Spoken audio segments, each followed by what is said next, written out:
So we've had lots of changes in the garden since the last time we made a garden update video.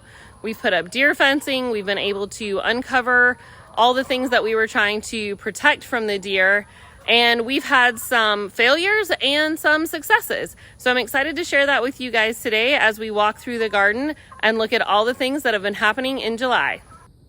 So the first thing I want to show you guys is, since we have put up our deer fencing, we still had a few openings that we have been trying to figure out some blocking techniques.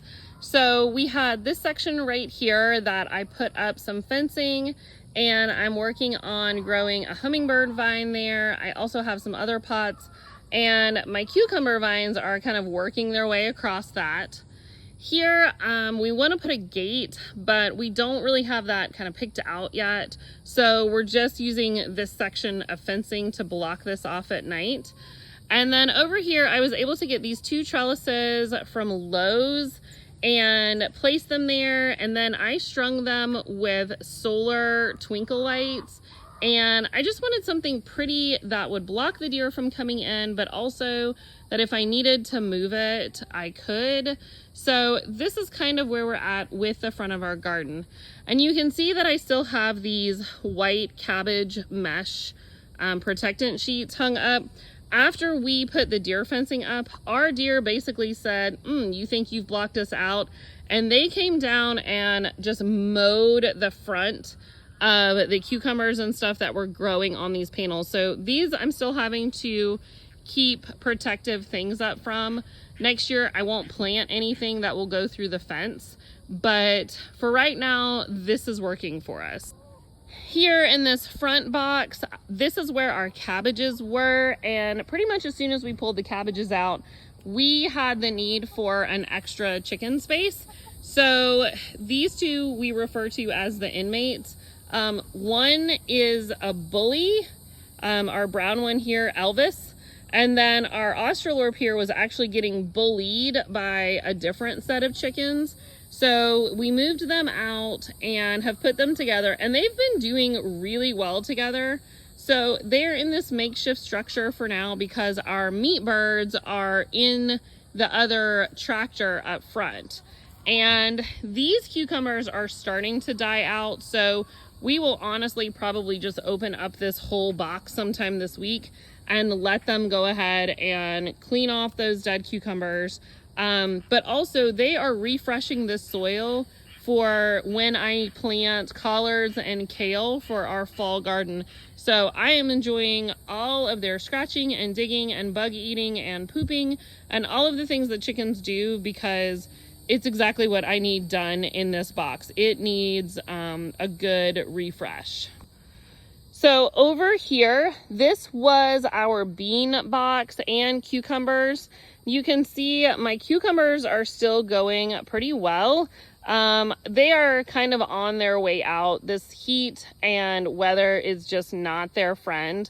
The beans that were in here have just totally petered out. I picked them all the other day, and then I immediately turned around and replanted them so that we could get a rolling harvest. I did end up having to throw a few tomato plants in here. Of the 4 that I planted, 3 are doing pretty well. They are aroma variety. 1 is just kind of failing, and you can see all the tomatoes it's dropping. I don't know why it's failing. It's got no reason to fail, but such is the life of gardening. So I'm just grateful for the not variety, I guess the abundance of the other ones. And we're just kind of taking it one day at a time. And then over here, this box had cucumbers. I planted them early in the season. The deer absolutely decimated them. They stripped all the leaves off. I really thought I was going to lose these, but surprise, surprise, I did not.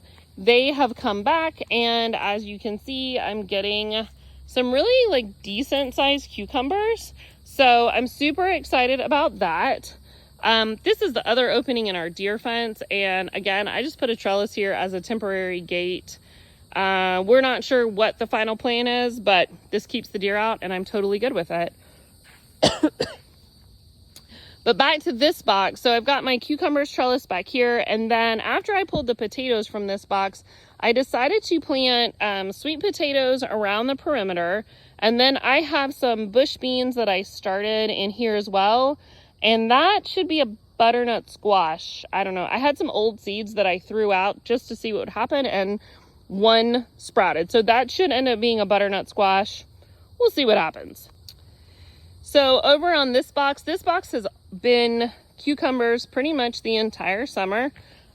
You can see that we are in the portion of summer where if I don't pick produce every single day, we get these monster cucumbers, which is fine. We're eating them. But this is still cucumbers, and I'm amazed our cucumbers have gone this long. Usually by now they are just pathetic and dead and terrible looking.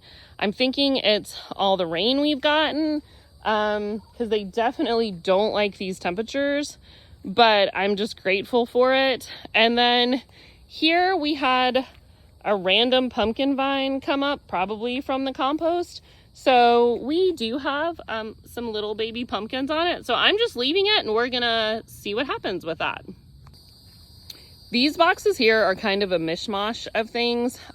We have sweet potatoes and cucumbers in them, and I planted them simultaneously because the sweet potatoes take very long to mature. We won't pull sweet potatoes until probably November, maybe even December, depending on the weather. So right now I've got cucumbers kind of all down in here, and you can see I have some sweet potato vines here. These aren't quite long enough to hit the trellis. This one is. So as these all fill in and get long enough, I will trellis all of them and get them up out of the dirt. And then as the cucumbers do peter out, probably by the end of this month, I will plant something in the middle. I'm not sure if it'll be lettuce because it's so hot. It will probably be, I don't know, something else. I haven't made it that far in my life. But we did have squash here, the yellow squash. It died out. It didn't really love the box. We got a few, but it just really wasn't happy. So it died out pretty quick. These are volunteer zinnias from last year, and they're just so pretty, so I'm letting them be. We still have some kale. I've been pulling that and feeding it to the chickens because we've gotten those worms on it, and it's just too much work to try to get them off. So I'm just feeding it to the chickens, and then a few like asparagus fronds that have come, but nothing really to amount to anything. So I'm just kind of letting it do its thing. And the Japanese beetles are in it, and I don't know what else to do. So I'm just letting it be. So this is a section of the garden that I am probably the most proud of.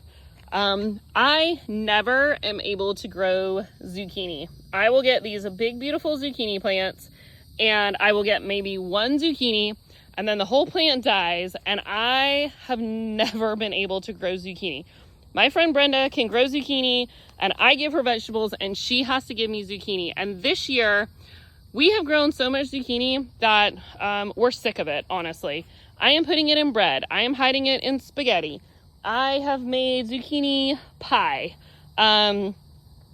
It's really exciting though. I mean, it's a good thing, I guess, to have to be sick of it, but our zucchini has done amazing. And so I have had a few plants here die out, and I have been replacing everything with either okra or beans. This is really late for me to get my okra in, but because we had all those sunflowers all over the garden, I had to wait for those to die out before I could replace them with anything.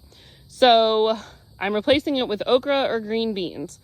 And then here you guys can just see my tomatoes.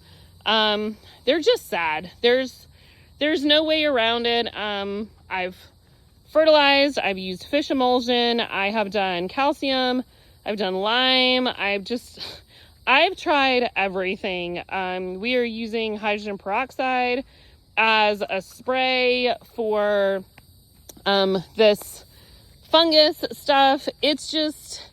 It's awful this year. I don't know what this is. I'm just assuming it's a combination of the amount of rain we had, which I never thought I'd complain about rain, and the heat. It's just, they're not doing well. So at this point, I'm just letting them give us what they will give us. And then as they die, I'm pulling them.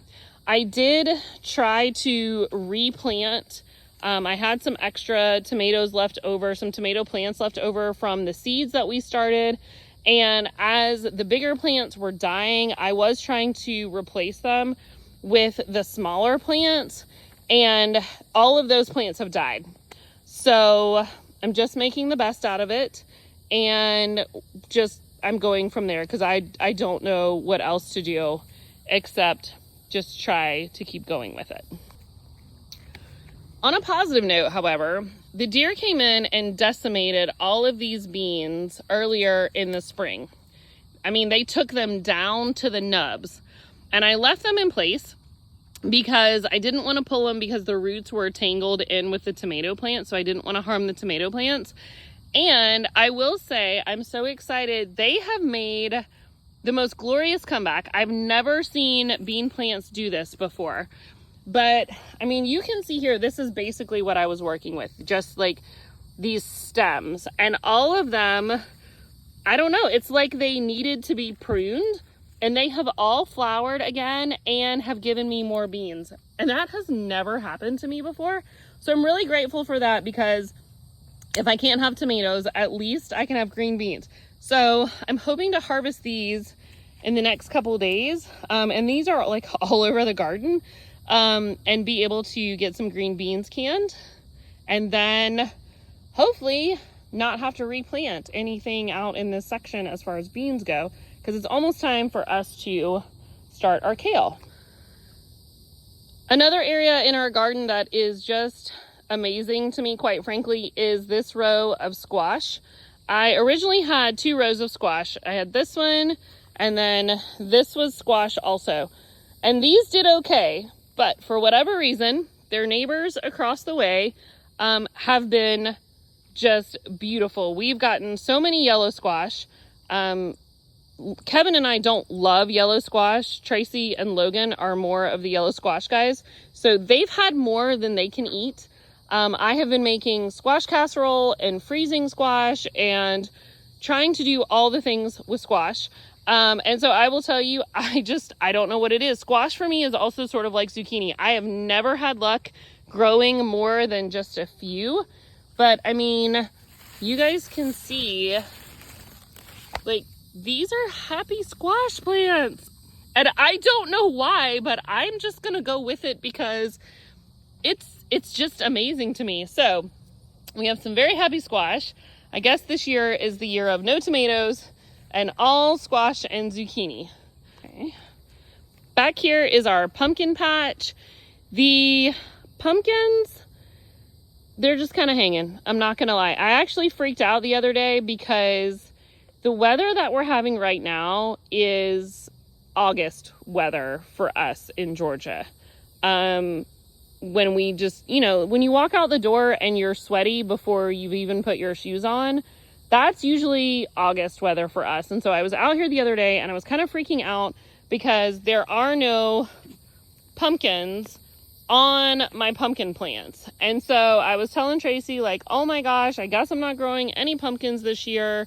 I'm just not seeing any. And he reminded me, hey babe, it's like just the beginning of July. Like, you planted them a month ago, so stop freaking out. And then I realized, you're right, I actually have time and it's okay. So we don't have any pumpkins yet, not any babies, but the male flowers have been blooming beautifully in the morning. And so I just have my fingers crossed that we're gonna get some. And then back here we have our cowpeas that we planted, and they are vining. They're just now starting to take off. They were slow to start this year. So we're gonna see what happens here. I don't know. I've grown them before and they get really crazy and obnoxious, which is why we put this trellis in the very back, just so that if they got too bad, they were kind of out of the way. But I don't know. We'll see what happens with them. The seeds were old, so they did germinate. I just haven't seen any flowers or anything for peas yet. And then, like I said, here's more okra. I've just kind of been tucking it in. I need to add some here and there. These pumpkins, these were the Jardale pumpkins, the pretty blue ones. They just didn't have a great germination rate, and it's too late now really to start any. So we're just gonna see what these plants do for us. but I do need to tuck some okra seeds here, and then also in this row to try to get a few more okra plants in. And my zinnias are doing so good. I'm gonna tell you, if you don't grow zinnias, please comment on this video and I will set up to send you some zinnia seeds that we have saved.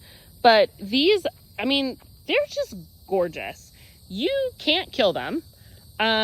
They come in so many colors, and what's amazing is, like, I didn't plant this color. Last year I had pinks and oranges and reds, and this year I have just gotten some of the most amazing, like this sunset salmon color. I have just gotten some of the most amazing colors from these. And they're colors that I didn't plant. They're so easy to grow. You absolutely do nothing to them. At this point, they only get watered whenever I water the garden, and that's it. They're amazing. You cut them, and the more you cut them, the more flowers they produce. So absolutely the best flower ever. And you can see my hubby here. He's hanging out with me, so I'm not by myself in the garden. So, and like I was just touching on, this is our flower and herb garden this year. And again, I just did zinnias.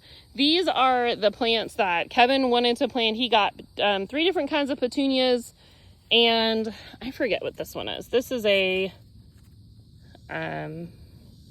raspberry stream lobularia. I know I just butchered that, I'm sorry.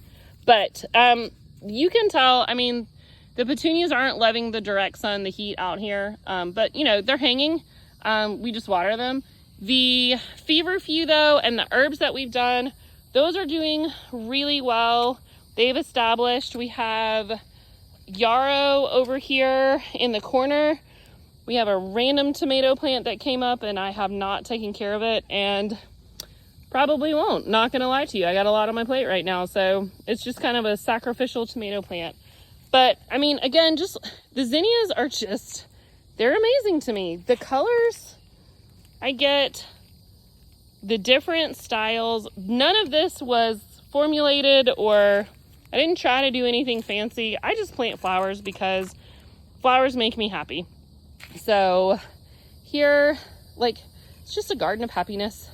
That's all there is to it. It's just a garden of happiness. So if you have followed me on Instagram, then you know that the deer problem was horrendous this year. We had deer eating the green tomatoes off of our tomato plants.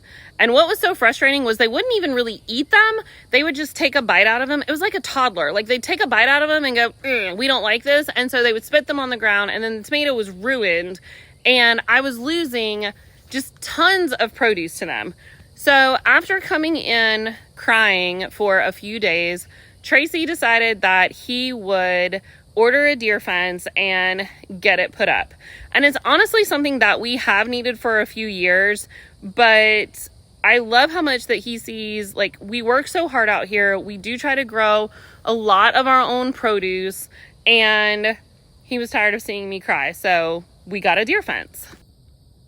So our fence came from deerbusters.com. They were an easy company to work with. You just basically measured out your space and figured out how much fencing you need and your end posts, and they kind of gave you everything you needed in a kit, and it was delivered, and that was it. So the corner posts here, there, and then over by the box where that one trellis was, you can't see it from here, but those were concreted in. And then all the other posts were just driven in. They give you the post driver.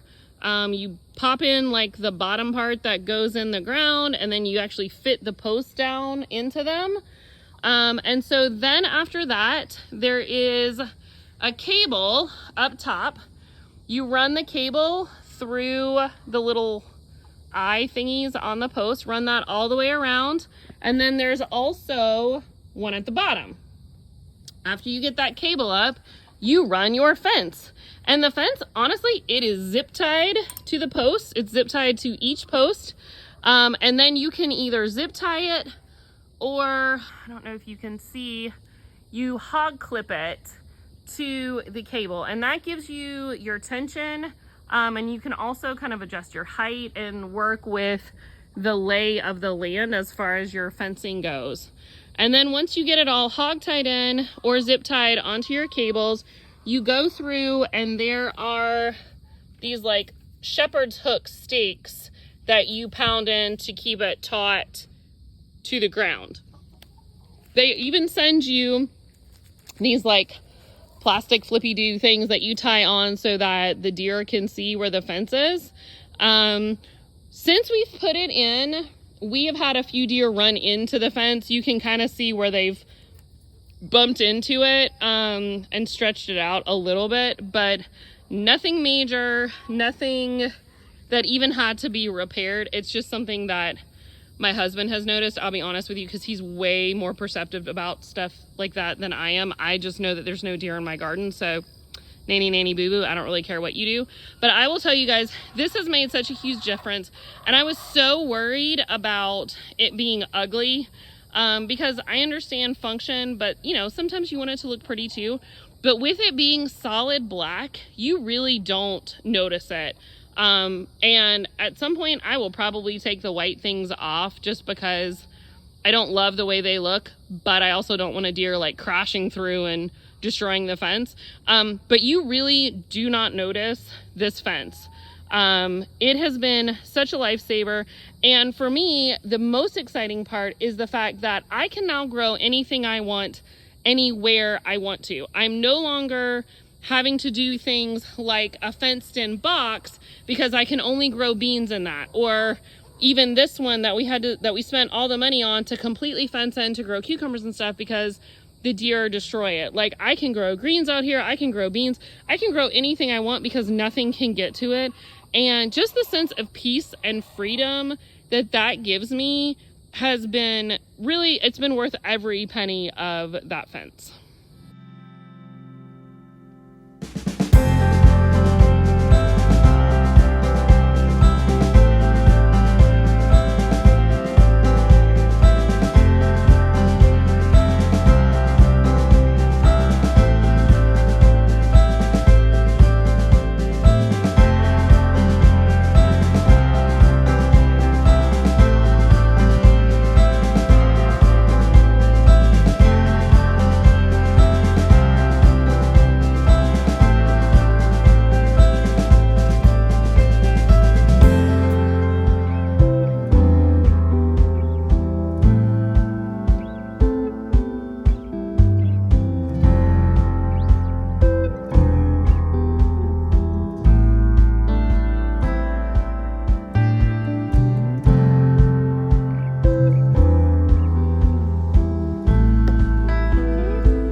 Thank you so much for joining us today. I'm so excited to share with you what is in our garden.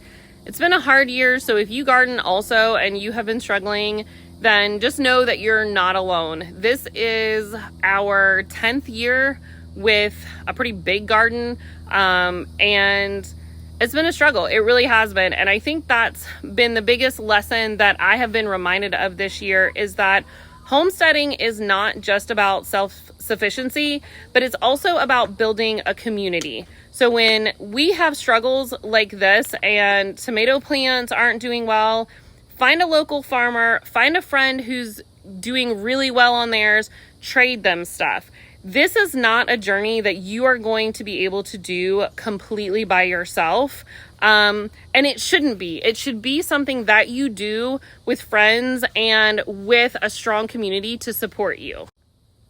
I'm excited to come back in a couple weeks and show you where we are with our fall garden, because even though it is the middle of July, it is already time to start thinking about getting in your cabbage and your kale and your collards, your carrots. It is time to start planning for that fall garden and start interplanting with your summer veggies. So I will be back in a few weeks to share how we are transitioning from summer to fall, and I'm excited to share that with you. We have a new plan this year that we've never done before, and I think it's going to be our best plan yet. So I hope you guys are having a great day.